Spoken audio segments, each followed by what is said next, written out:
ஓம் விக்னேஸ்வரா போற்றி, ஓம் நவக்கரநார்களே போற்றி. துலாம் ராசி நேர்களுக்கு வணக்கம். நேர்களே, பச்சை குங்குமம், அதாவது குபேர குங்குமம். இந்த குங்குமம் ரொம்ப முக்கியமாக பார்க்கப்படுகிறது. இந்த குங்குமத்தை நம்ம தொடர்ந்து ஒரு 41 நாள் யூஸ் பண்ணோம்னா பிரச்சனைகள் தீரும்.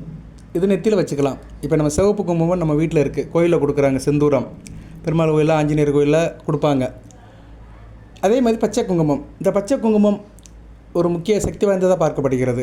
வேத ஜோதிடத்தில் ஆன்மீக சக்தி இதுக்கு அதிகமாக இருக்குது. குரு பகவான், புதன் பகவானுடைய அனுக்கிரம் பெற்றது. அதுபோக குபேரனோட அனுக்கிரம் பெற்றது பச்சை குங்குமம். பச்சைனாலே பெருமாளோட அம்சம்தான். குபேரன் பெருமாளுடைய ஆசீர்வாதம் பெற்றவர். பெருமாளுக்கே கடன் கொடுத்தவர். திருப்பதி ஏழுமலை வெங்கடேச பெருமாளுடைய சீனிவாசன் கல்யாணத்துக்கு கடன் கொடுத்தவர். அப்படி நிறைய சொல்லிட்டு போகலாம். குபேரன், ஒரு மனிதனுக்கு குபேர யோகம் இருந்துச்சுன்னா வாழ்க்கையில் வற்றாத செல்வம் இருக்கும். அந்த யோகம் துலாம் ராசி நேயருக்கு வேணும்னா இந்த பச்சை குங்குமத்தை நீங்கள் பயன்படுத்தலாம். இந்த பச்சை குங்குமத்தை பற்றி தான் இந்த வீடியோவில் பேச போகிறோம். இந்த குங்குமம் எங்கே கிடைக்கும், இதை என்றைக்கு யூஸ் பண்ணணும், எப்படி யூஸ் பண்ணணும், இதனால் என்ன பலன்கள், நடைமுறையில் இது சாத்தியப்படுது. தமிழ்நாட்டிலே ஒரு 3 கோயிலில் இதை கொடுக்குறாங்க. காஞ்சிபுரம் ஏகாம்பரேஸ்வரர் கோயிலில் குபேர சன்னதியில் கொடுக்குறாங்க. குபேர சித்திரலேகா சன்னதியில் இது கொடுக்குறாங்க. பூரட்டாதி நட்சத்திரத்தை அன்றைக்கி சிறப்பான பூஜை நடைபெறுகிறது. பூரட்டாதிங்கிறது குபேரனுடைய பிறந்த நட்சத்திரம். ஸோ குபேர சன்னதியில் இந்த குபேர குங்குமம் கொடுக்குறாங்க. காஞ்சிபுரம் மாவட்டத்தில் இருக்கிறவங்க அங்கே போய் அந்த கோயிலில் வாங்கிக்கலாம். அடுத்து ஈரோடு ரெட்டைச்சுட்டுப்பாளையம், அங்கே காலபைரவர் கோயிலில் கொடுக்குறாங்க. ஸ்வர்ண ஆகர்ஷண காலபைரவர், அந்த கோயிலில் கொடுக்குறாங்க. அவல் பூந்தரையிலிருந்து கொஞ்சம் தூரம் உள்ளே போகணும். ஸோ ஈரோடு டிஸ்ட்ரிக்ட் இருக்கிறவங்க அந்த கோயிலுக்கு போகலாம். அதுவும் மற்ற கோயிலில் பச்சையம்மன் கோயில் இருக்கும். பச்சையம்மன் கோயில், பச்சை மாரியம்மன் கோயிலையும் பச்சை குங்குமம் கொடுக்குறாங்க. இது சம்மந்தப்பட்ட தகவல் வேணும்னா கமெண்ட் பாக்ஸில் கேளுங்க, உங்களுக்கு நான் தெரியப்படுத்துவேன். ஸோ 3 கோயில் உங்களுக்கு நான் சொல்லியிருக்கிறேன். சரியா நேர்களே? அதுபோக இந்த குங்குமத்தை நம்ம தனிப்பட்ட முறையில் கடையில் வாங்கலாம். நாட்டு மருந்து கடை, காதி கிராஃப்ட்டு, பூஜை புனஸ்கார பொருட்கள் கடையில் நீங்கள் பச்சை குங்குமம்னு கேட்டால் கொடுப்பாங்க. அது குபேர குங்குமம்னு கேட்கக்கூடாது, பச்சை குங்குமம்னு கேட்கணும். அப்போ தான் அவங்களுக்கு டக்குன்னு புரியும். அந்த குங்குமத்தை வாங்கி நம்ம பெருமாள் கோயிலில் வச்சு பூஜை பண்ணிவிட்டு இதை வீட்டில் யூஸ் பண்ணலாம். அதுபோக வாய்ப்பு வசதி இருக்கிறவங்க திருப்பதிக்கு ஒரு தடவை போங்க. திருப்பதிக்கு போகிறது இந்த காலகட்டம் மிகச்சிறப்பாக பார்க்கப்படுகிறது. ஏன்னா இப்போ உங்கள் ராசிக்கு 9ஆம் இடத்துல புதன் இருக்கிறாரு. அடுத்து 10ஆம் இடத்துல குருவோட சேர்றாரு. புதனோட அனுக்கிறம் நல்லா இருக்குது. புதனாலே பெருமாள் தான். சுக்கிரனும் ராசிக்கு 11ஆம் இடத்துல இருக்கிற மிகச்சிறப்பாக இருக்குது. 12ஆம் இடத்துக்கு வந்தாலும் அவர் மறைஞ்சாலுமே சில நல்ல பலன்களை கொடுப்பார். நீசமானாலும் நல்ல பலன் கொடுப்பார். அடுத்து ராசிக்கு வருவார். ஸோ சுக்கிரன் புதன் ஸ்ரீபதி யோகம், லட்சுமி நாராயண யோகம் இப்போதைக்கு துலாம் ராசிக்கு இருக்குது. சம்மந்தப்பட்ட கரங்கள் நல்லா இருக்குது. குறிப்பாக புதன் நல்ல நிலைமையில் இருக்கிறாரு. ஸோ இந்த காலகட்டத்தில் நீங்கள் பெருமாள் கோயிலுக்கு போகிறது மிகச்சிறப்பாக பார்க்கப்படுகிறது. வருகிற செப்டம்பர் மாதம் வரைக்கும் நீங்கள் போகலாம். சரியான நேரங்களில் மிகச்சிறப்பாக பார்க்கப்படுகிறது. பெருமாள் கோயிலுக்கு போனோம்னா, திருப்பதி ஏழுமலை வெங்கடேச பெருமாள் கோயிலுக்கு போனோம்னா பெருமாள் கூப்பிட்டா தான் போக முடியும். எல்லாராலையும் திருப்பதி கோயிலுக்கு போக முடியாது. அவர் அழைக்கணும். சில பேர் குதர்க்கமாக கேட்பாங்க, அங்கே கோயிலை வளர்க்குற பட்டர் டெய்லி போகிறாரே சார் அப்படிம்பாங்க. அது அவருடைய கர்மா. சரியா? அவர் கர்மா. அதனால் அங்கே அவர் போயிட்டுருக்கிறாரு. அங்கே வேலை பார்க்குறவருடைய சிப்பந்திகள்லாம் டெய்லி கோயிலுக்கு போவாங்க. அது அவங்களோட கர்மா. அவர்கிட்ட அவங்க சேவை பண்ணணும்னா அவங்க ஜாதகத்தில் இருக்கும். பிறவியில் அதை வாங்கிட்டு வந்திருப்பாங்க, அந்த வரத்தை வாங்கிட்டு வந்திருப்பாங்க. நம்மளை மாதிரி வெகுஜன மக்கள் திருப்பதிக்கு போகணும், நான் கன்னியாகுமரியில் இருக்கேன் சார், நான் திருப்பதிக்கு போனோம்னா பெருமாளுடைய அனுக்கிரம் கிடச்சா தான் போக முடியும். சரியா? அவர் கூப்பிட்டா தான் நம்ம போக முடியும். அப்படி அவர் கூப்பிட்டு போகிறவர்கள் என்ன பண்ணலாம்னா, பச்சை குங்குமத்தை கடையில் வாங்கிட்டு போங்க. பச்சை குங்குமத்தை ஒரு டப்பா வாங்கிட்டு போங்க. வாங்கிட்டு போய் இதை செஞ்சீங்கன்னா ரொம்ப சிறப்பு. பெருமாள் கோயிலுக்கு போங்க, தாயாரை கும்பிடுங்க, அலமேல வங்கியை கும்பிடுங்க, பெருமாளை கும்பிடுங்க. முடிச்சுட்டு வெளியே வரும்போது பங்காரு வாசல்னு இருக்குது. பங்காரு வாசல்னால் தங்க வாசல்னு அர்த்தம். தெலுங்கில் பங்காருன்னா தங்கம்னு அர்த்தம். அந்த வாசலில் அங்கே குபேர தூணுன்னு ஒன்று இருக்குது. குபேர தூணுக்கிட்ட அந்த குபேரனுடைய சிலை இருக்கும். அங்கே நமஸ்காரம் பண்ணுவாங்க. நல்லா நமஸ்காரம் பண்ணுவாங்க. நீங்களும் விரும்பியது வேண்டியதை கேட்டிங்கன்னா குபேரன் கொடுப்பாரு. திருப்பதினாலே பொதுவாக காசு இருக்கிற இடம் தான். ஏன்னா இன்றைக்கி இந்தியாவிலே அதிக வசூலாகிற இடம் திருப்பதி தான். அவருக்கு அவ்வளோ காணிக்க வருது, உண்டியல் நிறையது. ஏன்னா அவருக்கு 2 மணி நேரம் தான் ஓய்வு. நைட்டு 2லேருந்து 4 மணி வரைக்கும் தான் நட சாத்துவாங்க. அதுக்கு ஃபுல்லாக அவர் தரிசனம் கொடுப்பார். இதுலேருந்து பெருமாள் என்ன சொல்கிறாருன்னா, எந்த அளவுக்கு நம்ம உழைக்கிறோமோ அந்த அளவுக்கு நம்ம காசு, அதை மறைமுகமாக சொல்கிறாரு. ஏன்னா அவருக்கு அங்கே ஓய்வு கிடையாது. நைட்டு 2 மணி நேரம் தான் நட சாத்துவாங்க, மற்ற நேரம் ஃபுல்லாக தரிசனம் தான். அப்படிப்பட்ட பெருமாள் கோயிலில், திருப்பதி ஏழுமலை வெங்கடேச பெருமாள் கோயிலில் குபேர தூண் இருக்குது, பங்கார் வாசலில். அங்கே போய் அந்த குபேரனை கும்பிட்டு வரலாம். அவர் பாதத்தில் அந்த இடத்துல அந்த பச்சை குங்குமத்தை வச்சு நமஸ்காரம் பண்ணிட்டு வந்தீங்கன்னா நல்லாயிருக்கும். குபேர மந்திரம் இருக்குது. அந்த மந்திரத்தையும் நான் இதில் அனுப்புகிறேன். நான் வேணுங்கிறவங்க என்கிட்ட கேட்டு வாங்கிக்கலாம். இந்த குபேர படம், குபேர தூண் படமும் குபேர மந்திரத்தையும் என்கிட்ட கேட்டு வாங்கிக்கலாம். வாட்ஸ்அப்பில் கேட்கணும். சரியா? கமெண்ட் பாக்ஸில் கேட்காதீங்க. வாட்ஸ்அப்பில் கேட்டிங்கன்னா அந்த இமேஜை அனுப்புவேன். நிறைய நேரில் கேட்குறாங்க, அனுப்பிவிட்டுருக்கேன். ஃப்ரீயாக தான் அனுப்புவேன். அதை நீங்கள் பிரிண்ட் அவுட் எடுத்து லெமினேட் பண்ணி நீங்கள் வீட்டில் வச்சு பூஜை ரூமில் வச்சுக்கலாம். அந்த குபேர தூண் வந்து ரொம்ப முக்கியமானது. அதில் வந்து அந்த குபேரனுடைய சிலை இருக்கும், அதை கும்பிட்டு வரலாம். அவர் பாதத்தில் இந்த குங்குமத்தை வச்சு நமஸ்காரம் பண்ணிட்டு வீட்டுக்கு எடுத்துகிட்டு வந்து நீங்கள் யூஸ் பண்ணிக்கலாம். இது ரொம்ப முக்கியமாக பார்க்கப்படுகிறது. இந்த திவ்ய காரியத்தை பண்ணிட்டீங்கன்னா ரொம்ப சிறப்பாக இருக்கும். இந்த குபேர குங்குமத்துக்கு ஒரு சக்தி வந்துடும். அந்த பச்சை கலரில் தான் இருக்கும், அதுக்கு ஒரு சக்தி வந்துடும். அதை டெய்லி நீங்கள் பூசலாம். ஒரு 41 நாள் தொடர்ந்து பூசிட்டு வந்தீங்கன்னா அனைத்தும் உங்களுக்கு கிட்டும். புதனுடைய அருள் கிடைக்கும், பெருமாளுடைய அருள் கிடைக்கும். ஆள் நல்லா இருப்பீங்க, விகடகவியாக இருப்பீங்க, அடி கொடுத்தாலும் பிடி கொடுக்க மாட்டீங்க, எந்த காரியத்தையும் நல்லா செய்வீங்க. பெருமாள்னால என்ன, காக்கும் தெய்வம்னு அர்த்தம். ஒரே வார்த்தை சொல்லிட்டு போயிடலாம், காக்கும் கடவுள். நீங்கள் வந்து உங்களையும் காத்து பிறரையும் காப்பீங்க, மற்றவங்களுக்கு ஹேண்ட்ஸ் கொடுப்பீங்க, நம்பியவரை கடைசி வரை காப்பாற்றுவீங்க. ஏன்னா ஒரு மனிதனுக்கு வந்து மும்மூர்த்திகளை வந்து முதல் மூர்த்தி யார், பிரம்மா படைக்கிறாரு, அடுத்து 2வது பெருமாள் காக்கிறாரு, 3வது சிவன் அழிக்கிறாரு. ஆக்கிறதுக்கும் அழிக்கிறதுக்கும் ஒரு நாள் வேலை தான், ஆனால் காக்கிறதுக்கு தான் ரொம்ப வேலை. ஒரு மனிதன் 90 வயசு வரைக்கும் வாழ்கிறானா, அந்த 90 வயசுக்குமே அவனை காக்கிறது பெருமாள் தான். 90 வயசுக்குமே அவனுக்கு உண்டான பிரச்சனைகள், அந்த பிரச்சனையிலேருந்து வெளியே வருது, அவன் சம்பாதிக்கிறது, சம்பாதிச்ச படத்தை வச்சுக்கிறது, சாப்பிட்றது, மற்ற எல்லா காரியம் பண்ணுறது, எல்லாத்துக்குமே வந்து பெருமாளுடைய அனுக்கிரம் தேவைப்படுகிறது. அதனால தான் பெருமாள் காக்கும் கடவுளாக இருக்கிறாரு. காக்கும் கடவுளுக்கு வந்து ரொம்ப ரெஸ்பான்சிபிலிட்டி இருக்குது, பொறுப்புகள் இருக்கும். அதனால் அந்த காக்கும் கடவுள் திருப்பதி ஏழுமலை வெங்கடேச பெருமாள் சன்னதியில் அந்த குபேரத்தூண் அருகில் அந்த சன்னதியில் இந்த பச்சை குங்குமத்தை வச்சு கும்பிட்டு எடுத்து வந்தீங்கன்னா மிகச்சிறப்பாக பார்க்கப்படுகிறது. இதனால் என்ன, எந்த பிரச்சனை வந்தாலும் நீங்கள் ஃபேஸ் பண்ணுவீங்க, தானும் மகிழ்ந்து பிறரை மகிழ வைக்கிங்க. அந்த இது அதிகமாக இருக்கும், ரெஸ்பான்சிபிலிட்டியாக இருப்பீங்க, பொறுப்புணர்வோடு இருப்பீங்க. அவ்வளோதாங்க. ஒரு மனுஷன் பொறுப்புணர்வோடு இருந்தாலே அவனுக்கு எந்த பிரச்சனை வந்தாலும் அதை தாண்டி போயிடுவான், அதை கடந்து போயிடுவான். பொறுப்புணர்வு வேணும், பொறுப்பு சரியா. அதை எந்த ஒரு காரியத்தையும் நம்ம பொறுப்பாக எடுத்து செஞ்சுட்டோன்னு வச்சுக்கோங்களேன், அதனுடைய மகத்துவமே வேறு, சரி, அது ரிசல்ட்டே வேறு மாதிரி இருக்கும். ரைட் நேயர்களே, இப்போ வந்து இந்த குபேர குங்குமம், பச்சை குங்குமம் ரெண்டும் ஒன்று தான். இந்த குங்குமம் வந்து திருப்பதி வெங்கடேச பெருமாள் கோயிலில் கொடுக்க மாட்டாங்க, நம்ம தான் கொண்டு போய் வச்சு கும்பிட்டு வரணும். சார் என்னால் திருப்பதி கோயிலுக்கு போக முடியல சார் அப்படின்னா, பக்கத்தில் இருக்க பெருமாள் கோயில் வச்சு கும்பிடுங்க. தாயார் சன்னதியில் வச்சு கும்பிடலாம், பெருமாள் சன்னதியில் வச்சு கும்பிடலாம். சார் கோயிலுக்கு போக முடியல அப்படின்னா வீட்டில் வச்சே கும்பிடலாம். நீங்கள் கடையிலேருந்து வாங்கிட்டு வந்துட்டு வீட்டில் புதன்கிழமை அல்லது வியாழக்கிழமை அல்லது வெள்ளிக்கிழமை 3 நாள் வீட்டில் வச்சு கும்பிடலாம். புதன், வியாழன், வெள்ளி அந்த ஓரையில் வைக்கணும், சரியா. ஓரையில் வச்சு கும்பிட்டிங்கன்னா மிகச்சிறப்பாக இருக்கும். வாரத்துக்கு 2 நாள் இது பூசினாலே போதும். புதன், வியாழன் 2 நாள் பூசினாலே போதும். சார் டெய்லி பூச முடியல அப்படின்னா வாரத்துக்கு 2 நாள் பூசிட்டு வெளியே போனீங்கன்னா எல்லாமே நடக்கும்.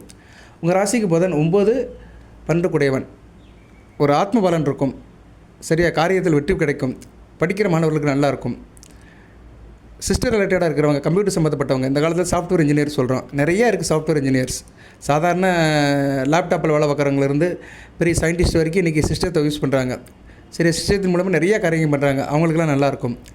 அதுபோக வந்து software engineers, typewriting institute, technical course, கைத்தொழில் பண்ணுறவங்க, இவங்களுக்கெல்லாம் மிகச்சிறப்பாக பார்க்கப்படுகிறது. ரிசர்ச் சென்டரில் இருக்கிறவங்களுக்கு மிகச்சிறப்பாக இருக்கும். இதெல்லாம் வந்து படித்து இந்த சிஸ்டர் ரிலேட்டடாக இருக்கிறவங்க, கொஞ்சம் ஹை கிரேடில் இருக்கிறவங்க, சாமானியப்பட்ட மக்களுக்கு, வியாபாரிக்கு நல்லாயிருக்கும். ரோட்டோரம் கடை போட்டிருக்கிறவங்க, பலசர கடை வச்சுருக்கிறவங்க நல்லாயிருக்கும். ஏன்னா புதன் வந்து வியாபார கிரகம் தான். அதுபோக புரோக்கர் வேலை பார்க்குறவங்க, தரகர் வேலை பார்க்குறவங்களுக்கு நல்லாயிருக்கும். நண்பர் விஷயத்தில் நல்லா ஏற்றிருக்கும், நண்பர் நல்லா உதவி பண்ணுவாங்க. ஸோ இப்படி பலவாறு பலன்களை புதன் கொடுப்பார். புதன் வந்து வித்யாகாரகன், படிப்பு நல்லாயிருக்கும், சொல்லிக் கொடுக்குறவங்க நல்லாயிருக்கும். டீச்சர் வேலை, வக்கீல் வேலை, பட்டிமன்ற நடுவர்கள், பேசி திரிகிறவங்க, மீடியாவில் இருக்கிறவங்க, கலை தொடர்பு நல்லாயிருக்கும். கலைனாலே புதன் தான். சுக்கிரன் வந்து அது கலைக்கு அழகு சேர்ப்பார். அழகுங்கிறது வேறு, கலைங்கிறது வேறு, சரியா. ஒரு கண் பார்வை இல்லாதவங்க நல்லா பாடுவாங்க, அவர் கலைஞர் தான். அவர் பார்க்கவே நல்லா இருக்க மாட்டார், ஆனால் அவர் குரல் நல்லாயிருக்கும். அவர் பாட்டை கேட்டுக்கிட்டே இருக்கலாம். நேரில் பார்த்தோம்னா என்னடா இவராக பாடினார் அப்படி நம்ப மாட்டாங்க. ஸோ அதுக்கு யார் காரணம்னா புதன் தான் காரணம், சரியா. அப்போ அது ஒரு கலை தான், பாட்டுக்கலை, இசைக்கலை. எதுக்கு சொல்ல வரேன்னா, கலை அப்படின்னா புதன், அழகுனால சுக்கிரன், சந்திரன், சரியா. சந்திரனுங்கிறது பூர்ண சந்திரன், அழகுக்கு ஒப்பானவன். அதுமாதிரி சுக்கிரனுங்கிறது வந்துன்னா ஆடம்பரம், மேக்கப் போடுறது, அழகு கூட்டி காட்டுறது, இது சுக்கிரன்.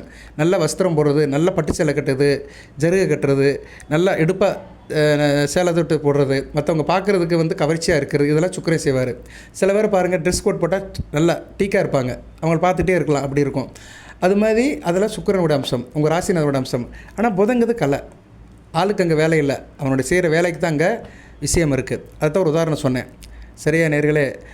ஸோ அப்பேற்பட்ட கலை சம்மந்தப்பட்டவங்களுக்கு நல்லாயிருக்கும். இன்னும் நிறைய பேசலாம், நிறைய உதாரணம் சொல்லலாம், பட் தேவையில்லை, சுருக்கமாக சொன்னால் போதும். ஏன்னா புதனுடைய ரோல் என்னென்னு அதுதான் சொல்கிறேன். புதன் வந்து ஒரு நுட்பமான கிரகம், நுண்ணறிவு உள்ள கிரகம். ஸோ நுண்ணறிவு சம்மந்தப்பட்ட வேலைகள் நல்லாயிருக்கும். ஆர்டிஃபிஷியல் சயின்ஸ் இப்படி நிறைய சொல்லிட்டு போகலாம்.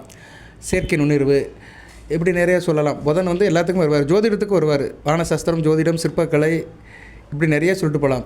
சரியா, ஒரு விஷயத்தை நம்ம பிரித்து பேசுகிறோம், பகுத்தாராயிரம், பகுத்தறிவு எல்லாத்துக்குமே புதன் தான். அறிவுனாலே புதன் தான். அறிவால் விஷயத்தை நம்ம ஆராய்ச்சி பண்ணுறோம்னாலே புதன் தான். அறிவு அண்ட் ஆராய்ச்சி எல்லாத்துக்குமே புதன் தான். இதெல்லாம் நல்லா இருக்கும் உங்களுக்கு. அந்த பச்சை குங்குமம் வந்து உங்களுக்கு மிகச்சிறப்பாக பார்க்கப்படுகிறது. அடுத்து குருவுடைய அருள்கள் கிடைக்கும். குரு ராசிக்கு வந்து 3-6 கூடையவர் தான். தைரிய வீரிய சேனாபதி, ரணருணரோக சேனாபதி தான். இருப்பினும் குரு தனகாரகன், புத்திரகாரகன். கையில் காசு பணத்தை கொடுப்பாரு, குடும்பத்தில் ஒரு சந்தோஷத்தை கொடுப்பாரு, பேச்சுவார்த்தை நல்லாயிருக்கும், ஆரம்ப கல்வி படிக்கிற மாணவருக்கு நல்லாயிருக்கும். சரியா, அதுபோக வந்து கடன் நோய் கட்டுக்குள்ளே இருக்கும். கடன் பட்டிருந்தீங்கன்னா கடன் அடைக்கிறதுக்கு பணம் கிடைக்கும். இப்போ நிறைய பேர் கடனுங்கிறாங்க. அந்த கடன் பட்டவங்கள்லாம் கடன் அடைக்கணும்னா அந்த குங்குமத்தை வைக்கலாம். சரியா, அந்த குங்குமத்தை வந்து செவ்வாய் சனி வச்சிங்கன்னா கடன் கண்டிப்பாக தீரும். சரியா நேரில், ஏன்னா செவ்வாய் சனி தான் வந்து கடனை அடைக்கிற நாள். ஒரு மனிதன் கடன் பட்டுட்டானா அவங்க வந்து அந்த கடன்லேருந்து வெளியே வரணும்னா செவ்வாய் சனிக்கிழமை அந்த ஓரை பார்த்து சனி ஒரு செவ்வாய் உரையில் கொடுக்கணும். இல்லைன்னா பிரதோஷ காலத்துலேயும் கொடுக்கலாம். பிரதோஷ வர அன்றைக்கி, அது குறிப்பாக சனி பிரதோஷ வர அன்றைக்கி செஞ்சிங்கன்னா சிறப்பு. ஈவினிங் 4 to 6 கொடுக்கலாம். ஸோ கடன் பிரச்சனை இருக்கிறவங்க செவ்வாய் சனி பிரதோஷ காலத்தில் இந்த பச்சை குங்குமத்தை வைக்கலாம். சரியா நேர்களே, இதை வச்சுட்டு எந்த கோயிலுக்கும் போகலாம். சிவன் கோயிலுக்கும் போகலாம், பெருமாள் கோயிலுக்கும் போகலாம், எங்கே போகலாம். சரியா, குங்குமத்தை வச்சுட்டு சிவன் கோயிலுக்கு போகிறது இல்லையா நம்ம. அதனால் நம்ம நெத்தியில் வைக்கல சின்னங்களை வச்சுட்டுலாம் அந்த கோயிலுக்கு போகணும் இந்த கோயிலுக்கு போகணுன்னா கிடையாது. அந்த கோயிலில் கொடுக்குற பிரசாதம் வேறு மாதிரி இருக்கும். சிவன் கோயிலில் விபூதி கொடுப்பாங்க, பெருமாள் கோயிலில் குங்குமம் கொடுப்பாங்க. சரியா நேர்களே, இதுவும் ஒரு பெருமாளுடைய அம்சம்தான், குரு பகவானுடைய அம்சம்தான். ஸோ இந்த குரு புதன் அருள் உங்களுக்கு பரிபூர்ணமாக இருக்கும். குறிப்பாக வந்து துலாம் ராசியில் சில குறிப்பிட்ட லக்கணங்களுக்கு வந்து இந்த பலன் நீடித்து நல்ல பலன்களை கொடுக்கும். மிதுன லக்கணத்தில் பிறந்தவங்களுக்கு இந்த பச்சை குங்குமம் நல்ல பலன்களை கொடுக்குங்க. ஏன்னா மிதுன லக்கணத்துக்கு புதனும் குருவும் நல்ல பலன்களை கொடுப்பாங்க. புதன் 1-4 கூடையவனாக வருவார், குரு 7-10 கூடையவனாக வருவார்.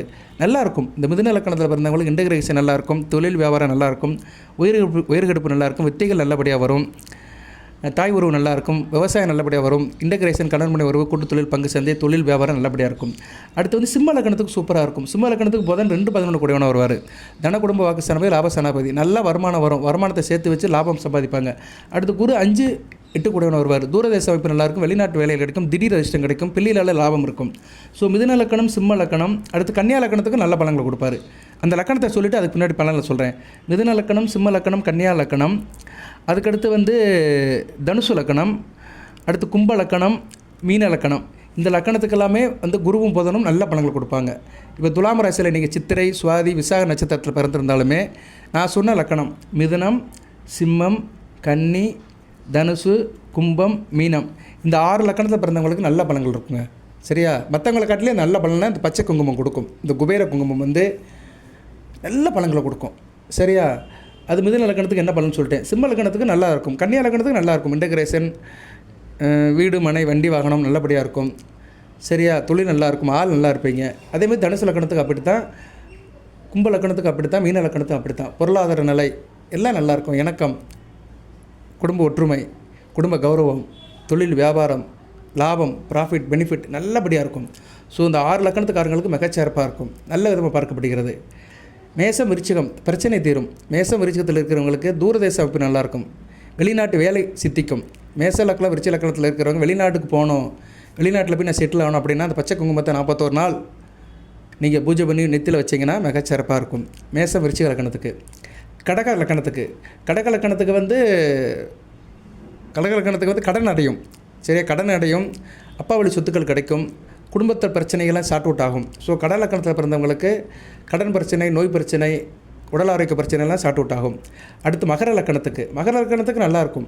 சரியா, மகர லக்கணத்துக்கு அலைச்சல் குறையும், விரயம் குறையும், செலவு குறையும், தொட்ட காரியம் நல்லாயிருக்கும், வெளிநாட்டு வேலைகள் கிடைக்கும். மகர லக்கணத்தில் இருக்கிறவங்களுக்கு வெளிநாட்டு வேலை கிடைக்கணும்னா இந்த பச்சை குங்குமத்தை நெத்தியில் வைக்கலாம். ரைட் நேரில் இப்போ லக்கண ரீதியாக சிலது சொல்லியிருக்கிறேன். இப்போ வந்து இதை வீட்டில் வச்சு எப்படி சார் கும்பிடலாம் அப்படின்னா, கோயிலுக்கு போக முடியல, என்னால் திருப்பதிக்கு போக முடியல, எங்கள் வீட்டு பக்கத்தில் பெருமாள் கோயில் இல்லை சார், நான் என்ன சார் செய்ய அப்படின்னு கேட்டிங்கன்னா, நீங்கள் வந்து என்ன பண்ணுங்கன்னா புதன்கிழமை அல்லது வியாழக்கிழமை அது வெள்ளிக்கிழமை ஏதோ ஒரு 3 கிழமையில் ஒரு கிழமை எடுத்துக்கோங்க. இரவு 8 to 9 வேலைக்கெல்லாம் போய்ட்டு வந்து வீட்டில் இந்த டப்பா வாங்கிட்டு வந்துடுங்க, குங்குமப்பூ டப்பா வாங்கிட்டு வந்துடுங்க, குங்குமம் டப்பா வாங்கிட்டு வந்துடுங்க, பச்சை கலர் குங்குமம் வாங்கிட்டு வந்துடுங்க. வீட்டில் என்ன பண்ணுங்கன்னா, வீட்டில் வந்து சாமி படத்தை எடுத்து வைங்க. விநாயகர் படம் இருக்கணும். நிறுத்த கணபதி, துலாம் ராசின்னு உள்ள கணபதி நிறுத்த கணபதி, நடன அமைப்பில் இருப்பார் நிறுத்த கணபதி. இந்த படம் வேணால் என்கிட்ட கேளுங்க, வாட்ஸ்அப்பில் அனுப்புவேன். நீங்கள் எந்த பூஜை பண்ணாலுமே துலாம் ராசி கொண்ட விநாயகரை கும்பிடணும். அதுதான் உங்களுக்கு சக்தியை கொடுப்பார். விநாயகர் தான் முதல் பூஜை விநாயகருக்கு, முதல் வணக்கம் விநாயகனுக்கு. அது சொன்ன மாதிரி முதல் கடவுள் விநாயகர், நிறுத்த கணபதி. அடுத்து பெருமாள் படம், பெருமாள் மகாலட்சுமி படம். அடுத்து குபேர படம், குபேர படத்தையும் வைக்கலாம், இல்லைனா குபேர தூண் படத்தையும் வைக்கலாம். உங்களுக்கு எந்த படம் வேணுமோ அதை என்கிட்ட கேளுங்க, வாட்ஸ்அப்பில் அனுப்புவேன், ஃப்ரீயாகவே அனுப்புவேன். அந்த இமேஜை வந்து நீங்கள் பிரிண்ட் அவுட் பண்ணி லேமினேட் பண்ணிக்கலாம், பிரிண்ட் அவுட் எடுத்து லேமினேட் பண்ணிக்கலாம்.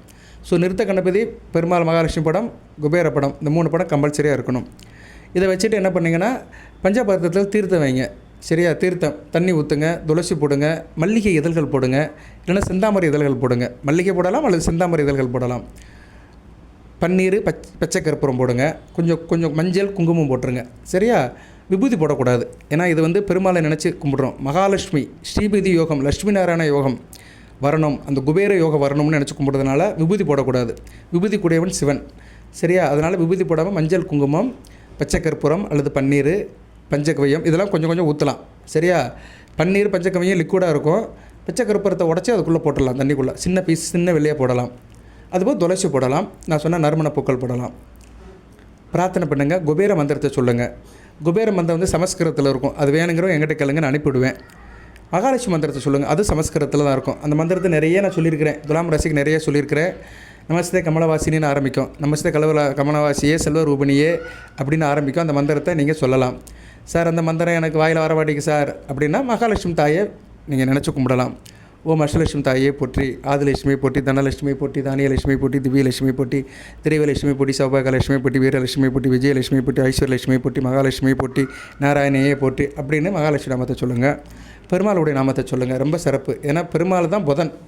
புதனுக்கு ஒரு பேரே வந்து பச்சை மாலை தான். நீங்கள் எந்த அளவுக்கு பெருமாள் நாமத்தை சொல்கிறீங்களோ அந்தளவுக்கு துலாம் ராசினியர்களுக்கு புதனுடைய அனுக்கிரகம் கிடைக்கும். சரியா? இப்போதைக்கு புதன் திசை நடக்கிறவங்களுக்கு இது வரப்பிரசாதமாக இருக்கும். துலாம் ராசியில் புதன் திசை நடக்கும். இந்த சுவாதி நட்சத்திரம், சித்திரை நட்சத்திரத்துக்கு நடக்கும். செவ்வாய் திசை, ராக திசை, குரு திசை, சனி திசை, புதன் திசை ஒரு 50 வயசுக்கு மேலே நடக்கும். சரியா? இந்த விசா நட்சத்திரத்துக்கு நடக்கும். குரு திசை, சனி திசை, புதன் திசை முன்னாடியே வந்துடும், 40 வயசுக்குள்ளே வந்துடும். ஸோ கரெக்டாக சொல்லியிருக்கேன் நான். ஸோ இந்த புதன் திசை 17 வருஷம் நடக்கிறவங்களுக்கு இது ஒரு அருட்பிரசாதம். சரியா? வரப்பிரசாதம். இந்த பூஜை, இந்த பச்சை குங்குமம் வந்து பின்னுங்க. புதன்கிழமை பின்னிங்கன்னா கூடுதல் சிறப்பு. அந்த புதன்கிழமை புதன் ஒரு இறை விட்டுட்டு போகும்போது நான் சொல்கிற மெத்தடில் வீட்டில் பூஜை பண்ணிட்டீங்கன்னா அந்த புதன் திசை நடக்கிறவங்களுக்கு மிகச்சிறப்பாக இருக்கும். தொடர்ந்து செய்யுங்க. நான் நிறைய சொல்லுவேன், இதில் எது உங்களுக்கு பிடிக்குது. நான் நிறைய பலனும் சொல்லுவேன், பரிகாரமும் சொல்லுவேன், ஜாதக அமைப்பும் சொல்லுவேன், நட்சத்திரத்துக்கும் சொல்லுவேன், எல்லாம் கூட்டி சொல்லுவேன். இதில் எது உங்களுக்கு டச் பண்ணுதோ, எது உங்களுக்கு கோயின்சைட் ஆகுதோ அதை மட்டும் செய்யுங்க. கண்டது எல்லாத்தையும் செஞ்சு கன்ஃபியூஸ் ஆகாதீங்க. உங்களுக்கு எது பிடித்தமாக மனசில் நிற்குதோ அதை மட்டும் செய்யணும். என்றைக்கும் அப்படி காரியம் செஞ்சு பழகிட்டிங்கன்னா நிம்மதியாக இருக்க முடியும். சில பேர் அதை செய்கிற இதை செய்கிறேன்னு சொல்லிட்டு நிம்மதியை கெடுத்துருவாங்க. அதெல்லாம் வேண்டாம். கொஞ்சம் திட்டமிடுங்க. கோயிலுக்கு போகிறதா இருந்தாலும் திட்டமிட்டு தாங்க போகணும். சாப்பிட போகிறதாலும் திட்டமிட்டு தான் சாப்பிடணும். சமைக்கிறதாலும் திட்டமிட்டு தான் சமைக்கணும். எதாக இருந்தாலும் கொஞ்சம் ப்ரீ பிளான் இருக்கணும். ப்ரீ பிளானோடு செஞ்சோம்னா ஒரு காரியம் வந்து 100க்கு 60% சக்ஸஸ் ஆயிரும். மீதி 40% அந்த ப்ராசஸ்லேயே நம்ம சக்ஸஸை கொண்டு வந்துடலாம். இதுதான் ரகசியம், வெற்றியின் ரகசியம் இதுதான். ஒரு ப்ரீ பிளான் பண்ணிவிட்டு அந்த காரியத்துக்குள்ளே போயிட்டோம்னா 60% நல்லபடியாக நடக்கும். அந்த 60% அந்த ப்ராசஸ்லேயே அடுத்து நம்ம கூடுதலாக திங்க் பண்ணணும்னா மீதமுள்ள 40% சக்ஸஸ் பண்ணிடலாம். வெற்றி பெற்ற மனிதர்கள்லாம் இப்படி தான் பண்ணியிருக்கிறாங்க. நடைமுறைக்கு நிறைய பேர் சொல்லலாம், அது வேண்டாம். ரைட்டு. அதனால் நீங்கள் அந்த புதன்கிழமை இதை காரியத்தை பண்ணிங்கன்னா அந்த புதன் திசை நடக்கிறவங்களுக்கு நல்லாயிருக்கும். அதுபோக குரு திசையில் புதன் புத்தி, சனி திசையில் புதன் புத்தி, கேது திசையில் புதன் புத்தி, சுக்கிர திசையில் புதன் புத்தி, சூரிய திசையில் புதன் புத்தி வயசானவங்களுக்கெல்லாம் நடக்கும். அவங்களும் இதை காரியத்தை பண்ணலாம். ஓகே நேரில் இதெல்லாம் பண்ணுங்கள், நல்லபடியாக இருக்கும். அந்த படத்தை வச்சு அந்த பஞ்சபாத்திரத்தில் அந்த தீர்த்தத்தை ஊற்றி நான் சொன்ன பொருட்கள்லாம் போட்டு நமஸ்காரம் பண்ணுங்கள். நெய்வேத்தியத்துக்கு பால் வச்சுக்கோங்க, பசும் பால், நாட்டு சக்கரை போடுங்க. பால் ப்ளஸ் சர்க்கரை, சந்திரன் ப்ளஸ் சுக்கரன் வந்துடுவாங்க. நல்ல விதமாக பார்க்கப்படுகிறது. இது நான் பழைய வீடியோலாம் நிறையா சொல்லியிருக்கிறேன். நம்ம வீடியோ கட்டவங்களுக்கு தெரியும். நான் அடுத்தடுத்து என்ன சொல்லுவேன்னா அவங்களே ஜஸ்டிஃபை பண்ணிடுவாங்க. அதனால் திருப்பி சொல்ல வேண்டியதில்லை. நெய்வேத்தியம் நீங்கள் வச்சுக்கலாம். நான் சுருக்கமாக சொல்கிறேன், செலவு இல்லாமல் சொல்கிறேன். இல்லை நான் நல்லா செய்வேன் சார் அப்படின்னா செய்யுங்க. சக்கரை பொங்கல் கிண்டி வைங்க, பலகாரம் செஞ்சு வைங்க. இதெல்லாம் தெய்வத்துக்கு செய்யலாம். தெய்வத்துக்கு வந்து நம்ம சாப்பிட்ற சாப்பாடு அனைத்தையும் வைக்கலாம். சரியா? அது பெருமாள் மகாலட்சுமிக்கு வந்து இனிப்பு வைக்கலாம். இனிப்பு பலகாரங்கள் இதெல்லாம் வைக்கிறது நல்லாயிருக்கும். சரியா நேரில் செய்யுங்க, நல்லபடியாக இருக்கும். நல்லா சக்கரை பொங்கல் செஞ்சு வச்சிங்கன்னா மிக சிறப்பு தான். சரியா? சக்கரை பொங்கல், கேசரி இதெல்லாம் கிண்டி வச்சு வழிபாடு பண்ணுங்கள். ஒரு நாள் பண்ணுங்கள், திருநாளாக இருக்கும். ஓகே நேரில் பூஜை புனஸ்காரத்தை சொல்லிட்டேன், அந்த மந்திரத்தையும் சொல்லிட்டேன். வழிபாடு பண்ணுங்கள். வழிபாடு பண்ணிட்டு இந்த பச்சை குங்குமத்தை எடுத்து தனியாக வச்சுக்கோங்க. பூஜை அறையில் பச்சை குங்குமமும் நம்ம மற்ற சிவப்பு கலர் குங்குமத்தை பக்கத்தில் வச்சுக்கலாம். அடுத்து பச்சை கற்பூரம், பச்சை குங்குமம், சிவப்பு கலர் குங்குமம், செந்தூரம், அடுத்து பச்சை கற்பூரம் 3 பக்கத்தில் இருந்தீங்கன்னா நல்ல விதமாக இருக்கும். சரியா? சக்தி மகாலட்சுமி, புதன், சந்திரன், சுக்கிரன் 3 பேருமே நல்ல பலன்களை கொடுப்பாங்க. சரி, அடுத்தடுத்து வச்சுக்கோங்க, மிக சிறப்பாக இருக்கும். இதை வந்து காலையில் குளித்து முடிச்சுட்டு நெத்தியில் வச்சுட்டு போங்க. சரியா நேர்களே? நெத்தியில் வச்சுட்டு நீங்கள் நினச்ச காரியத்துக்கு போனீங்கன்னா நல்லாயிருக்கும், நல்லபடியாக இருக்கும். சரியா? அந்த குரு அருளும் புதன் அருளும் கிடைக்கும், மிகச்சிறப்பாக பார்க்கப்படுகிறது. ஸோ இந்த குங்குமம், குபேர குங்குமம் உங்களுக்கு நல்ல ஒரு பலன்களை கொடுக்கும். எதுவும் தகவல் இருந்துச்சுன்னா கமெண்ட் பாக்ஸில் கேளுங்க. இது கடையில் கிடைக்கும். சரியா? கடையில் கிடைக்கும், நாட்டு மருந்து கடையில் பச்சை குங்குமம்னு கேட்டிங்கன்னா கிடைக்கும். வாங்கி யூஸ் பண்ணுங்கள், நல்ல விதமாக பார்க்கப்படுகிறது. வாய்ப்பு இருக்கிறவங்க காஞ்சிபுரம் இல்லைனா அந்த ரெட்டை சுட்டுப்பாளையம் இங்கே கோயிலுக்கு போனாலும் வாங்கிட்டு வாங்க. கோயிலே பிரசாரம் கொடுப்பாங்க, அந்த பச்சை குங்குமம் கொடுப்பாங்க. அதை வாங்கி வீட்டில் வச்சு நீங்கள் அதையும் கும்பிடலாம். வாழ்த்துக்கள் நேர்களே. இல்லாமல் இறைவன் துலாம் ராசி நேயர்களுக்கு இந்த பச்சை குங்குமத்தின் மூலியமாக பல நன்மைகளை கொடுப்பார். பணம் பல வகையில் வரும், கோடிகள் நிறையும், கோடிகள் உங்களை ஓடி தேடி வரும். ஏன்னா இது வந்து குரு அருளும் புதன் அருளும் இருக்குது இதில். சரியா? குரு ப்ளஸ் புதன் நல்ல விதமாக இருக்கும். பணம் பல வகையில் வரும். பொண்ணு கிடைச்சாலும் புதன் கிடைக்காதும்பாங்க. குரு தனகாரகன், குரு தான் பொன்னானன். புதன் வந்து பொண்ணு கிடைச்சாலும் புதன் கிடைக்காது. 2 பேருமே ஒருத்தருக்கு ஒருத்தர் மிஞ்சியறதில்ல. அதில் பொண்ணும் பொருளும் கிடைக்கும். அதனுடைய வேல்யூ கொடிகளுக்கு மேலே இருக்கும். அதனால் இதை ஒரு மனசாக செய்யுங்க. உங்கள் சக்திக்கு ஏற்ற மாதிரி பண வரவு இருக்கும், காரியங்கள் நடக்கும், நல்லது நடக்கும் என்ற ஒரு நல்ல வார்த்தையை சொல்கிறேன். அந்த பணம் 1000 இருக்கலாம், லட்சமாக இருக்கலாம், கோடிகளாக இருக்கலாம். பல கோடிகள் உங்கள் வீடு தேடி வரலாம். சரியா? உங்களை தேடி வரலாம், நாடி வரலாம். கடன் பிரச்சனை அடையலாம். உடல் ஆரோக்கியம் நல்லபடியாக இருக்கும். நம்பி செய்யுங்க, நல்ல விதமாக பார்க்கப்படுகிறது. சின்ன காரியம்தான் பெரிய நன்மைகள் இருக்குது. இப்படி நிறைய இருக்குது. நானும் அடுத்தடுத்து வீடியோ போடுறேன். செய்யுங்க, எல்லாத்தையும் செய்யணும் கிடையாது. எது மனசுக்கு பிடிச்சிருந்தோ செய்யுங்க, மிகச்சிறப்பாக இருக்கும். வாழ்த்துக்கள் நேயர்களே. எல்லாம் இறைவன் துலாம் ராசி நேயர்களுக்கு, சித்திரை, விசாகம், சுவாதி நட்சத்திர நேயர்களுக்கு சில சௌபாகியத்தையும் சில ஐஸ்வர்யத்தையும் சில நன்மைகளையும் கொடுப்பார். அனைத்து வளங்கள் நலங்களை பெற்று தேக ஆரோக்கியத்துடன் தீர்க்காயலுடன் நீடோடி வாழ்க, நிறைந்த வளம் பெறுக. நன்றி நேயர்களே.